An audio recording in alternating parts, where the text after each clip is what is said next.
এই ভিডিওটা হচ্ছে গত শনিবার অর্থাৎ 25শে অক্টোবরের ভিডিও।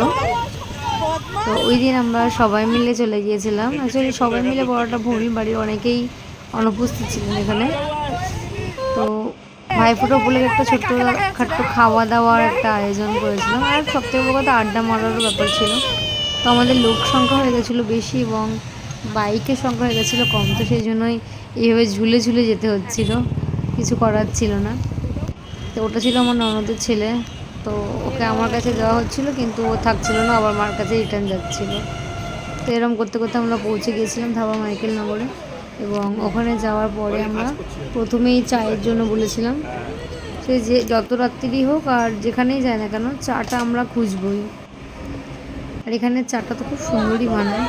তো চা খাওয়ার পরে আমরা এখানে চিকেন ভর্তা, বাটার নান, তড়কা এসব অর্ডার দিয়েছিলাম এবং তারপরে খাওয়া দাওয়া করলাম।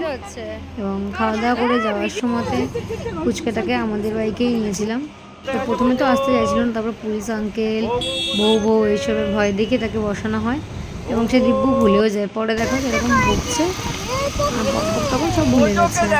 তো এটাই হয় বাচ্চাদের আর কি। তো বেশ অনেকদিন পর সবাই মিলে এরকম রাত্রিবেলা বেরোনো হলো এবং আড্ডা মারা হলো। তো এটা হলো এয়ারপোর্টের পাশের রাস্তাটা। এখানে মাঝে মধ্যে নাকি রাত্রে এখন শিয়াল দেখা যায়। তো আমার হাজবেন্ড, দেওর এরা সব ওইসব গল্পই করতে করতে আসছিলাম আমরা। মাঝে মাঝে এরকম সবাই মিলে বেরোলে খুব ভালো লাগে, কিন্তু তবুও বাড়ির অনেককেই মিস করছিলাম, অনেকেই ছিল না। তো ঠিক আছে, আবার নেক্সট বার যখন যাব আশা করব সবাই মিলে একসাথে থাকতে পারবো। এই প্ল্যানিংটা প্রায় রাত্রি 8:30টার সময় করা হলো, আর আমরা যখন বেরোলাম তখন প্রায় 10:30 পৌনে 11টা। তো হুট করে হয়ে গেছিলো প্ল্যানিংটা। তো যাই হোক, আগে থেকে প্ল্যানিং করে রাখলে অনেক সময় না সেগুলো সাকসেসফুল হয় না, কিন্তু সাডেন করা প্ল্যানিংগুলো দেখবে ঠিকঠাক হয়। তো এইভাবে আমরা বাড়ি পৌঁছে গেলাম। Tata, good night.